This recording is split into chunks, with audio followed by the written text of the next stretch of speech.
devons mettre sur pied et dans un état de droit, il y a une justice indépendante.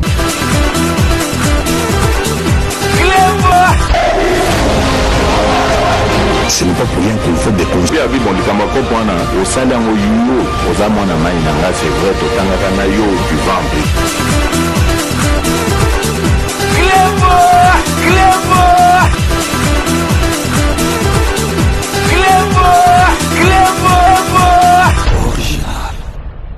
Salut et bienvenue sur Clébois Original. Merci de votre fidélité. 5 minutes avec César Ngadi. Tout le monde est d'accord et il en restera ainsi pendant très longtemps.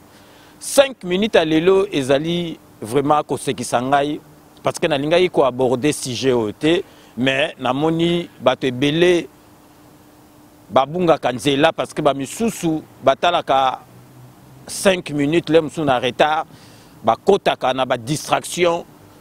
Il y a des journalistes moko to kotanga susu ba kombote parce que to fula bango to zotanga ba kombo na bon pour rien mais boyebi bango.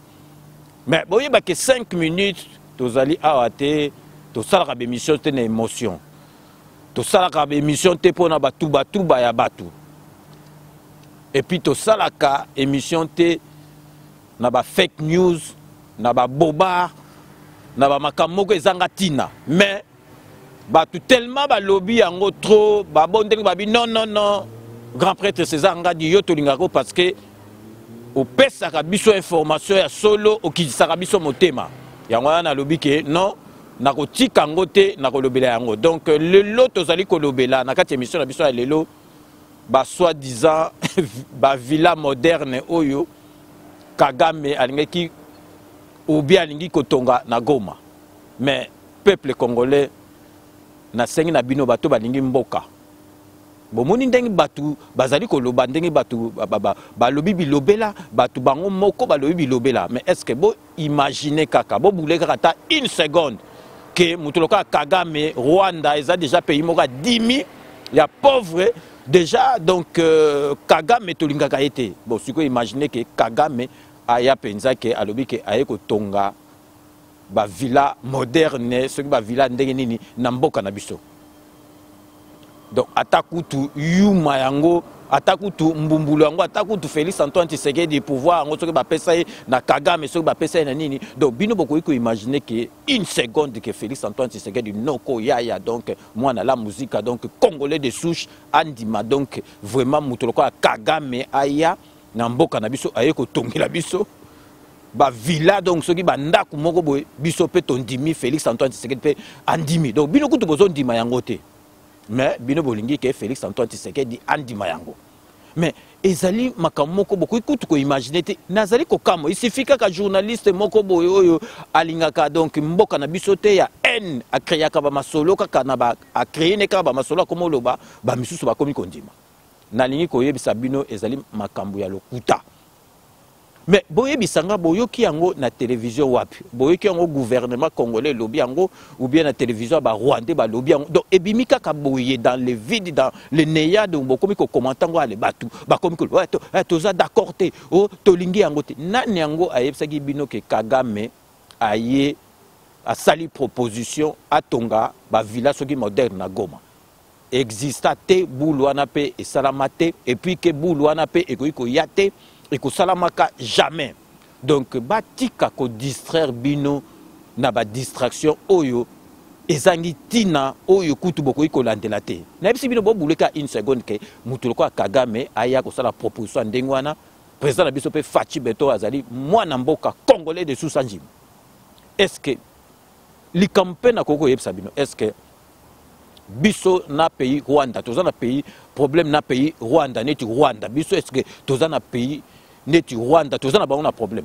ba Rwandais bazali donc frontalier na biso donc ezali ndenge wana esalama ndenge wana tokozala ka ndenge wana po yebike ba msusu ba congolais msusu bazaka ba kota ba est wana bakena kosala na Rwanda ba msusu pe ba bala ba rwandaise ba rwandais pe basalaka pe air moko ba ya kosala côté na biso mais bolongola nde bulu wana ke Kagame akoyela biso bulu ke atia ke aya kotonga ba villa moderne bozali koloba et kosalema te et puis ezali te ezali makambo ya lokuta bozala na apaisement na bino et puis bino bozelaka Ce qui 5 minutes et le bilikam. Ce qui est en beaucoup de information. Rwandais bakolobango, Congolais pe bakolobango. Mais ce que le mité, c'est que ezali makambo lokuta bazo créer en kaka pour na koloba kaka ndenge ba mesana koloba. Et puis bazo loba ke non après donc aéroport au ya Goma Fachi apesi yango ce qui na ba Rwandais.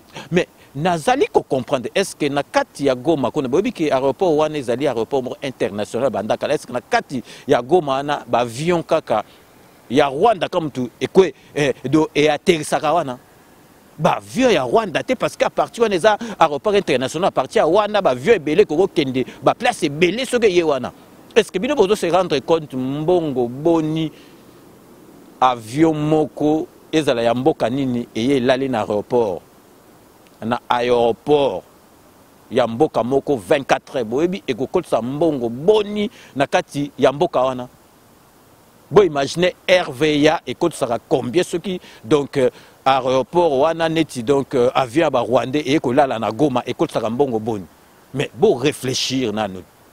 Tous ces nabino congolais au moni na ba réseaux sociaux. Donc tozali comme on a que congolais ba kosa kaye donc facilement. Il suffit aller congolais abimisi donc loko moko ba congolais bandoki abimisi ka boule moko aller. Et Panzani ne Panzani. Donc nazali ko rappeler bino makambo oyo ya ba villa moderne soki ya ba villa ndenge nini yango ezali makambo ya lokuta. Ezali makambo ya lokuta. Donc bondima yango te ekosala marate atana ndoto ekosala marate parce que ezali makambo ba créer yango na ba journaliste ba ndoki o musala na bango ko créer kaka makambo oyo ya mabe po ba monake mboka na biso Fachi azali koka. Donc Fachi bino bo boule na Fachi azali congolais neti ngai na yo. Donc siko Fachi akaba mboka ezali ki minembwe bakabi minembwe bona bo lelo to suka maka minembwe. Donc Fachi siko akaba mabela mboka na ye siko akokende wapi. Donc avant to la kisabino makambo oyo bato bakoki ko s'intéresser baloba raté to marquer une courte pause publicitaire bo bika ba partenaire na biso Nega boyebi donc Kodiasimo ezali société oyo permettre bana mboka na kati ya diaspora et puis congolais nyoso toi comme propriétaire ya ndaku na ba norme moko international na kati ya Kisasa ba ndaku neti ya poto donc à crédit yoko banga te Kodiasimo muta ko se porter garant na ba banque ya Kisasa ba kozolo crédit okobando futa crédit nyoso ki ba pesi yo ba fongola ndako koti obando futa crédit donc vraiment bo Bukanate zali makambako ya solo au pe biso toza déjà na kati vraiment tozo rappeler kaka bato bazali na Amérique, les États-Unis d'Amérique pe na Canada offre moko spécial ezali pona bino bo benga ndenge bozali komona ezali pona bino vraiment ba favoriser bino donc parce que bozo somba penza bandaku ebele offre wana ezali pona bino bo benga bo bukanate et puis boyebika ke décodeur oyo ezali ndenge moko te na ba décoder mususu sepela TV ezali na bisengo nyo surtout oyo ya bana mboka na kati au moins ba décoder mususu ozui yango ezala ba 300 chaînes 200 mususu wana ba 250 ezala ngo ya malonga te mais sepela TV ba chaîne nyo surtout ezali na kati ezali ya malonga sepela TV ezali décoder moko mukie ezaka mukie te ke ko tia na poche mais différence nango ezali ke okoki kotambola nango esika nyoso to zali otamboli nango zu yango ke pa master na yo o brancher internet otali yango olingi oke na mboka mususu oke na Belgique oke na Londres oke wapi o memi yango oti yango otali yango ezani te ba décoder to zalaka nango te awa evanika na ndako moye o se déplacer nango zete mais sepela TV okotambola nango mokili mobimba esika internet eza o brancher otali Masolo nyo surtout olingi kotala. Donc restez connectés sur Clébois Original 5 minutes avec César Ngadi, on revient tout de suite. Kodiasimo vous propose un crédit immobilier. Vous êtes du Congo ou de sa diaspora? Vous désirez devenir propriétaire en RDC et faire construire votre maison en toute quiétude? Obtenez votre crédit, puis commencez son remboursement uniquement dès la livraison de votre maison. À la Cité Kimia, nos maisons seront toutes construites aux normes internationales. Situé à seulement 25 minutes de l'aéroport de Njili, 10 minutes de Safari Beach, au cœur de cette cité moderne, vous y trouverez aussi un centre commercial avec plusieurs commerces de proximité. Nos bureaux sont situés au 173 avenue Mutombokachi, dans la commune de la Gombe, référence rond-point Forescom, venez dès à présent réserver votre lot dans ce nouveau havre de paix à Maluku, ce nouvel Eldorado au Congo. Kodiasimo, la meilleure adresse pour construire la vôtre. Sepela TV et yena makambu ya sikali susu. O ba chaîne ya France eza na kati. Ba chaîne ya Congo eza na kati. Ba chaîne ya Londres eza na kati. O ngomona makambu ya politique ya sika. O parti AA eza na kati. O parti BB. O CFAIO eza na kati. Ya Sepela TV. Bouquet comme ya muke boye. O tina poche voyager na ngokeno partout lingi. Na bouquet na Sepela TV. Sepela TV. Mais ma biso n'engozo ma biso wana 4K machine ma daka Sepela TV. Bienvenue dans le monde de Sepela TV. Sepela TV est le décodeur qui vous permet de suivre les chaînes du Congo en direct de la diaspora. Merci na ba partenaire na biso ndengi bino moko boito landa, donc vraiment Kodiasimo, donc to sengi na bino bo sala ke bino nyo surtout bo comme ba propriétaire bo ebi ke président de la République lobaki donc ba tutu ba sala tu ba zonga mais soko zongi na kini soko zana esika na yo moko ezali susu malamu mingi donc Kodiasimo to sengi na bino surtout bato bazali na États-Unis d'Amérique na Canada bo benga offre wana ezali po na bino et puis Sepela TV ndenge bino moko boito mona ezali décodeur oyo ezali ndenga ba décodeur mususu te yango kotambola nango partout. To zongeli likambo to bandoko yebisa bino po boyeba ke makambo oyo ya ba villa moderne ya Kagame ezali makambo ya lokuta ezali kaka ndenge ba ndoki ya Congo ba inventaki boyebi kala ba inventé balobi ke mama na biso Denise première dame awiti na Rwanda azui ba orphelin ya ba Rwandais amemi bango na mboka na biso po soki abomba bango pesa bango ba place ezalaki makambo ya lokuta ti lelo ba orphelin ngo to mona ndenge ba kotela te to mona esika bazate donc wana ezalaki ba création neti kaka oyo ya ba villa donc mama na biso Denise akenda Rwanda azui soki ba orphelin combien ezalika makambo ya lokuta neti pe bowita yi komona Fachi akena Belgique akeye kuna donc pa papa ya mpela po na kobondela asombeli bango ba makambo na makambo elekaki nyoso tout makambo ya lokuta et puis bomonaki pe tokolakisa bino boyebi journal oyo ya Genève Tribune de Genève oyo bomoni ke bati donc na page ya liboso bati donc article moko balobi ke donc président de la République Fachi Beton na masolo ya Zando azali na kati ya masolo makambo ba mbongo ezali na kati donc ezali makambo ya lokuta botala bino moko na tieli bino couverture oyo ya solo ya Tribune oyo ya Genève oyo ezalaki ya solo ya ngoyo tala bango bazusi ko basali oyo ya lokuta balongoli oyo ya solo bati oyo yango oyo bozali komona donc po bomona ke makambo bazali ko créer ya lokuta ka ndenge ba créer makambo oyo ya ba villa moderne ezali ka ndenge ba créer ki makambo ya mama Denise akene ozwa donc ba orphelin na Rwanda ndenge kaka ba créer pe makambo ya nini po ya journal ya Tribune de Genève po bomona ke tozali na bitumba tozali na bitumba to lembate to bangate vraiment boyebake tozali na bitumba avant to lakisa bino biloko bokoyi ko s'intéresser na yango to marqué po to yebisa bino que le 27 oyo samedi oyo donc association Fachi Solution ya mama na biso Mujinga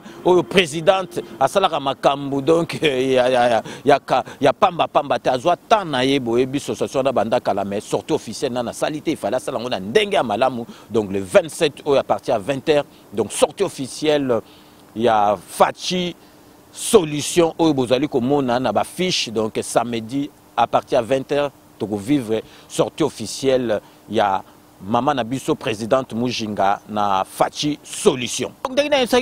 Donc, 5 minutes, ils ont été pour la fake news. Donc, pour la makamoko, ils ont été mais ce qui batu photos on attend et 5 minutes et ya koloba to koloba yango po net na makambo ba villa oyo bazolo ba villa moderne Kagame alingaki atonga na Goma kuna ke Facha boy ezali makambo ya lokuta yango to eko confirmer binoke bolandaka makambo ya lokuta te soko moni 5 minutes elobi yango te donc ezali makambo ya lokuta et puis makambo ndenge wana bomoni gouvernement na biso elobele yango ebio et démentir yango bomoni yango te mais comment que bokoyi ko boule ke makambo ndenge wana ezala est-ce que makambu ya solo o tokoki koyebisa bino o batu oyo soki balingi mboka bakoki koloba ezali ebele? Est-ce que bomoni ba journaliste oyo ba créer ba fake news oyo ba lobeli makambu ya avion oyo présidentiel jet na biso et avion présidentiel et kangamaki na Madrid kuna depuis 2016 et kangama kuna parce que ba facture ba foutate ba kanga avion wana depuis 2016. Président Facha hier a lobby que non, il faut basala vraiment donc président de la République état la babiloko tout ba kanga oyo ba kanga yango na makamba bosoni parce que congolais alingi sou makamba bosoni te donc ezongaki na mboka na biso. Est-ce que ba journaliste na bandoki ya Congo ba lobela ngo botala makambo ya solo o lelo ke bato bakoki ko lobela kango po ba mona ke vraiment depuis 2016 avion oyo kangamaki botala ndenge ezongaki na aéroport ya Njili directeur à cabinet avec Koyamba ba fouti ba facture surtout et puis ba remettre en gros donc à neuf donc ba zongisi en gros vraiment ya sika bomone loko ezali patrimoine en mboka na biso et vanda ki libanda botala donc fakwa ya ba kanambe na batunaye ba kokaki même pas ko futa ba préféré que avion penza ba koma République démocratique du Congo kangama nango na Madrid du kuna mais bango ba bandaki na bango ko kipe yango te mais avec Fachi Beton biloko na biso nyoso ezali kozonga na mboka bino moko botala retour ya avion présidentiel ndenge ezongaki na aéroport international ya Njili. Le Gulfstream 4 battant pavillon congolais est de retour sur ces terres congolaises après près de 6 ans d'immobilisation forcée en Espagne. L'affaire remonte à 2016. Les gouvernements de l'époque, principal utilisateur de cet aéronef présidentiel, envoient pour entretien l'avion à Madrid dans un centre de maintenance agréé de l'OACI. Très sollicité et non entretenu, l'avion avait manqué plusieurs crashs au pays. Depuis 2016, l'État propriétaire n'a rien fait pour honorer les factures d'entretien. Bien au contraire, les charges financières se sont accumulées, jetant un discrédit sur la République démocratique du Congo. L'affaire avait fait grand bruit dans l'espace aérien européen et des mesures fortes étaient même envisagées contre la RDC. Sur instruction du président de la République, Félix-Antoine Tshisekedi Tshilombo, les directeurs de cabinet Gulé Nyembo avaient mis en place un groupe de travail autour des services logistiques présidentiels pour suivre de près ces dossiers et ramener au pays ce bien de l'État sabordé. Remis à neuf par les fabricants avec 2 nouveaux réacteurs Rolls-Royce, les Gulfstream de 14 places extensibles ont atterri à l'aéroport de Njili sous le regard admirateur du directeur des cabinets, visiblement soulagé d'avoir à la fois récupéré ses patrimoines de l'État et redoré l'honneur du pays. C'est une joie, c'est une fierté pour un pays. Je pense que ça, c'est un travail que j'appellerais un travail de cohérence. Vous savez, le chef de l'État est en train de remettre notre image partout dans le monde à niveau. Et je pense qu'il était de notre devoir, pour ce qui nous concernait, à partir du moment où nous savions que nous avions un dossier à gérer, dans ce cadre-là, il était, comme je dis, de notre devoir de faire en sorte que les paroles puissent être matérialisées par des actes. Et ça, c'est un acte qui correspond à cette image-là que nous voulons pour l'extérieur à l'extérieur de notre pays. Un avion retenu à l'étranger, je pense que ça ne fait pas très joli. Donc il était vraiment important pour nous que nous puissions faire tout de notre possible pour que cet avion puisse revenir ici. Ce jet privé fait partie des 3000 prototypes produits par Gulfstream à travers le monde et à ce jour, aucun d'eux n'a jamais connu de crash. Il vient renforcer la flotte aérienne de l'État congolais pour l'itinérance en province et partout où le devoir d'État l'exige. Bomoni makambo boye bakoki kolobela ngote bandoki ya Congo na ba journaliste ya bandoki bakoki kolobela te. Avion oyo ekangamaki depuis 2016, depuis 2016 bakanga yango parce que ba facture au foot ezalité, Fachi Beton ye alobi congolais akoki koyoka rasu sonité boke no foot ba facture, ba sali entretien, ba bongisi ba biloko nyutu parce que genre ba avion wana Donc banda basala yango nanu esala ata crash moko tezali avion moko sûr mais balingaki ba bebisa donc compagnie o esala ka ba avion pamba parce que compagnie wana lobi tokoyo ko sambwa te liko na bino avion oyo soki basali ba révision te et ko kendete aller ba miyibi o ba préférer ko yiba mbongo à Congo mais soni ezalaka te bomoni ke avec Fachi Beton avion wana ezongi mais ba journaliste oyo tokotangaka kombo te boyebi bango bakoki kolobela yango jamais. Est-ce que bango bakoki suko kolobela boyebi ke le 11 novembre oyo réserve de change ya mbongo ya mboka na biso tozali na plus de 3 milliards 300 millions de dollars américains. Réserve à mbongo na banque na biso ya mboka na biso banque du Congo est commis donc mbongo est commis ko déborder donc il y a dans les 11 novembre ezali ko s'élever na 3 milliards 300 millions de dollars américains. Est-ce que bomoni ba journaliste a mité mamabe ya bandoki balobeli yango te po boye baga ke bolanda ka makambo bato mususu te balobaka mais il fallait vraiment les loto ya toye bisabino masolo oyo ya ba villa moderne oya lokuta to expliquer bino ke ezali makambo lokuta ezali makambo salamate zaka ndengi makambo ba inventa ya première dame ko rozwa ba orphelin na Rwanda ti le loto mona bango te donc Fachi ba komi na tribune à Genève na journal au tribune et à Genève na lagisi bino donc couverture à solo o ezali ya tribune à Genève na bango ndengi ba créer donc ezali masolo ya lokuta. Donc il y a vraiment tolingaki ko s'intéresser nango te parce que 5 minutes et ça la maraté na ba état d'âme et ça la maraté na masolo moko karake ya ba fake news mais ba tenaki vraiment ba non papa César donc il faut le belango soko le belango ba tumotema na bango ekita donc yangwana to tenaki lelo na 5 minutes to le belela bino ke botika kolanda soki bo moni que 5 minutes le beli makambo ndenge wana te et puis makambo ba villa c'est bino mo boko boule vraiment te que une seconde que Fachi Beton mwana mboka ko ndima makambo ndenge wana te et puis soki makambo ezaya ya ndenge wana il faut bango moko ba Rwandais ba kolobela ngo makasi et puis biso pe gouvernement na biso e kolobela ngo makasi est-ce que bosi bomoni place gouvernement na biso chaque vendredi et comment resala donc réunion donc il y a conseil des ministres chaque vendredi bomoni balobeli yango te et puis bino moko bo tala bino moko donc Kanambe banda zo pouvoir à 18 ans à ça conseil des ministres soki kaka moko soki mibale boyo kabino moko ndeki bazali ko expliquer Kanambe donc banda ça la conseil des ministres à ça la kana conseil des ministres était banda kota à ça la moko à ça la 45 minutes bino moko bolanda na bilili. Le problème de Kabila ce n'est pas lui individu, le problème c'est que Kabila ne contrôlait rien. Il a laissé le pouvoir entre les mains des collaborateurs. Les Némi, les Chadari, les Minakou, comme je disais, c'est eux au fait qui dirigeaient. Moi j'ai été dans le gouvernement Kabila.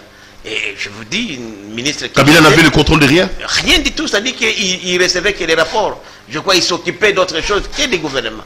Rappelez-vous, je vous dis, nous étions dans un gouvernement, il n'a présidé qu'un seul conseil des ministres, le premier, qui n'a fait que 45 minutes. Et demandez à Sami, qui est un ami, Sami Badibanga, comme mon ami Chibana, ils vous diront, quand ils étaient premier ministre, ils voyaient plus les détails des cabinets et d'autres conseillers que lui-même le président. Donc le président était ailleurs, Kabila était ailleurs. Ailleurs, tout à fait ailleurs. Je ne sais pas qu'est-ce qu'il faisait. Il était dans ses activités agricoles ou bien dans ses affaires. En tout cas, pas au gouvernement. Je ne sentais pas le président vraiment. Vous avez vu, vous-même Félix, même s'il est occupé avec le gouvernement, tous les vendredis, il est là pour présider lui-même. Donc on sent que le président assume, alors que la constitution de notre pays, le président règne mais ne gouverne pas. Le premier ministre a beaucoup de pouvoir, mais on ne sentait pas vraiment la présence de Kabila au sein du gouvernement. En fait, d'abord, Kabila, quand il est arrivé, il s'est intéressé plus aux affaires. C'était un affairiste. Les affaires, c'était plus un affairiste, malheureusement. Et les gens, bon, c'est vrai, tout le monde a besoin d'argent, même moi aussi. Mais on ne peut pas aujourd'hui sacrifier les intérêts de l'État au profit d'argent. Et lorsque Kabila a eu l'argent, il a laissé le pouvoir entre les mains des autres. Rappelez-vous, par exemple, aujourd'hui, je vous dis, les contrats chinois, ce sont des gens qui l'ont négocié, il a eu ce qu'il pouvait, donc il ne savait même pas ce que ce contrat a donné. Et moi, je vous dis, mais mon cas, moi-même, j'étais au ministère de l'énergie pendant quelques mois. Je suis là, je trouve que, par exemple, un cas, mon prédécesseur, le ministre Matadi Nenga, il a signé des arrêtés accordant par exemple les exonérations à des entreprises qui ont bénéficié des monopoles.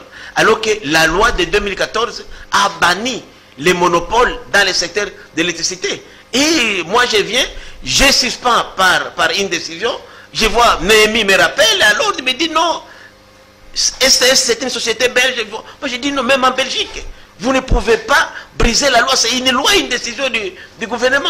Et Harry Moulin, ministre des Finances, il leur accorde des exonérations de plus de 30 millions de dollars. Je m'oppose, il me rappelle alors par écrit. Toi tu n'es qu'un vice-ministre. Donc vous comprenez que ce sont ces collaborateurs. C'était les affairistes. Des affairistes, donc c'est du business. Chacun met à sa poche et c'est fini. Des contrats léonais signés partout. Vous voyez par exemple les actifs miniers de la Gécamine aujourd'hui, qui ont été sous-évalués. J'ai évalué ça à plus de 24 milliards de dollars que l'État congolais a perdu comme ça. Donc Kabila, ça ne lui disait rien, puisque lui on lui donne des petites actions par-ci par-là, à sa sœur, à son frère, c'est fini. Donc les affaires de l'État, voilà. Donc la grosse erreur de Kabila, c'est d'avoir mis les affaires avant la avant. Donc Kabila, pour vous, c'était un affairiste, pas un président. C'est un businessman qui a fait son temps. Il est de bonne volonté. Je peux vous dire que c'est un garçon excellent, un blagueur. Moi, je me rappelle même bien. Il badinait avec moi un jour, après une réunion. Il me tape comme ça. Il me dit, Michiki, toi, ouais, Ninge Kufunga, Uluwa Tshisekedi, toi, tu vas t'arrêter. Tu as tué Tshisekedi. Donc, c'est un garçon bien.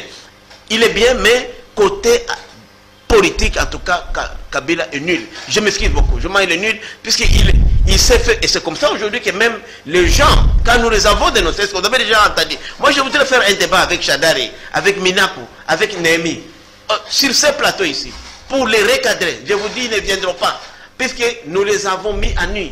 Et je crois que si Kabila était vraiment un homme sérieux, il devrait faire arrêter lui-même tous ces collaborateurs-là qui le... Il le disait, il avait besoin de 15 hommes. Mais pourquoi il a continué à garder ces gens-là? Est-ce qu'il a eu les 15 hommes-là? Bino moro bomoni marque Kanambe, donc abandaki ko kumbela mboka na biso façon Kanamba bandai ko diriger mboka na biso. Donc bomoni ke bato bando diriger mboka ezalaki na bango ba Néhémie, banan parce que ye aroya conseil des ministres, aroya ko lobanini. Donc bato bando sala musala bato mususu ye azona business na ye ya ko yibaka na ye kaka ba minere ya mboka. Donc ye makamba mboka bando ikotala été. Donc bino mo bozomo na fachi beto ye moko, donc tous les vendredis. Moi conseil des ministres bandi midi ko si la lem suba minuit bazo sala makamba mboka me Kanambe e bando ko tala été. Donc yangona to lingi to yebisa bino bokota na ba distraction te. Makamba solo sur les alliés Togo, like Sabino a 5 minutes avec ses engradis. Donc, Tokomina Souka émission Nabiso, Denginaïf Sarabino, que je vous laisse le soin d'en tirer vos conclusions et de me faire parvenir vos commentaires comme vous en avez l'habitude. Donc, sur Tokomina Souka émission, Boébika base. Base, jamais Tokogi Kotika base, il y a un homme qui 5 minutes, et à la base, il y a un homme comme ça, président de la République, président, parce que Chita si matin, base était lié pour la Genève, donc base, en tout cas, Sakanarana Yangote, Boébika, qui est Tokobanda, le long de to mesana ko banda, mais avant to banda, na ko pesa base mbote, tozoeb sabino de to annonça qui bino que donc matanga, tozalina yango ya munene awa na Paris. Bana mbinza donc babungisaki ndeko na bango Léon Toya tika kibiso donc enterrement aux la vendredi on ndeng bozali comme on a programme to bino donc Léon Toya vraiment nzambe abatela yo nzambe abombela yo sika malamu toza sûr que aux la penza pembe na donc programme ezali bomoni yango ndeng to bino yango ezali vendredi enterrement makambutu et ko salama vendredi donc Dès que Tobanda a remerciement comme vous pouvez vous en douter, Tobanda toujours on a à Londres, l'honorable Jean Moutala. Merci Nanyo Soto, ça la rapport à 5 minutes avec César Ngadi, honorable Jean Moutala Togo. C'est jamais qu'on remercie yo. Nanyo Soto, ça la rapport à 5 minutes avec César Ngadi. Tikali toujours on a à Londres et pour na repesa José Kano qui kakamene, maître Ouera Mukuna. Maître Rajamoule, merci Nanyo Sotou, Bossala rapport à 5 minutes avec César Ngadi. Toujours on a à Londres, tu as dit ça Jano Matundu, merci Nanyo Sotou, Bossala rapport à 5 minutes avec César Ngadi, Jano Matundu, toujours on a à Londres, tu as Maman Nabusso, la beauté naturelle, Maria, la beauté naturelle, merci Nanyo Sotou, Bossala rapport à 5 minutes avec César Ngadi, Tikali toujours na maman, mais cette fois-ci on a Espagne pour na repesa Beloti Mavungu, vrai chéri Beloti Mavungu na kati Espagne. Tikali toujours na kati à Londres pour nous repasser Commando Chaco. Donc merci na patriotisme na yo et puis na nyo surtout ça la rapport na 5 minutes avec César Ngadito Zongi awa na kati à France pour nous repasser Chai Mokenge Chai wa balengela mon voisin Chai Mokenge Chai merci na nyo surtout au ça la rapport na 5 minutes avec César Ngadi toujours na kati à France vous allez couper sa maman na biso Esther Ngankono merci na nyo surtout au ça la rapport na 5 minutes avec César Ngadi na kati à Canada vous allez couper sa maman na biso Mama Mira, merci Nanyo surtout au sala rapport na 5 minutes avec César Ngadito Zongi awa na kati France pour na repesa Pipo Kanda Vincent, merci Nanyo surtout au sala rapport na 5 minutes avec César Ngadito Kosuki sa na kati à France toujours pour na repesa l'écrivain Mounene ouais ça là papa Tshisekedi livre de son vivant donc tozali ko pesa mbote na Jean-Louis Chimbalanga zali molandi Mounene à 5 minutes avec César Ngadi pe sala ke belé pour na 5 minutes avec César Ngadi donc je ne cesserai jamais de te remercier Jean-Louis Chimbalanga. Donc c'est la fin de ce 5 minutes avec César Ngadi. Merci de l'avoir suivi. Cette émission a été réalisée par Willy Kunda. Nous allons donc nous retrouver avec grand plaisir dans 24 heures pour un nouveau numéro. D'ici là, portez-vous bien et à très bientôt. N'oubliez pas, tout le monde est d'accord et il en restera ainsi pendant très très longtemps. Bobo Sanate, Kanambe, Arozwa, Masolo, Nambuchu, Penadikos.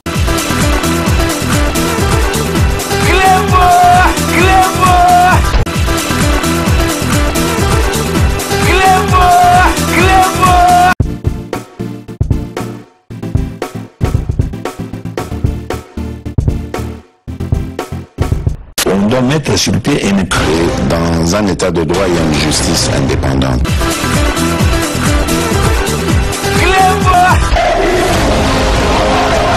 Ce n'est pas pour rien qu'il faut des conseils. C'est vrai,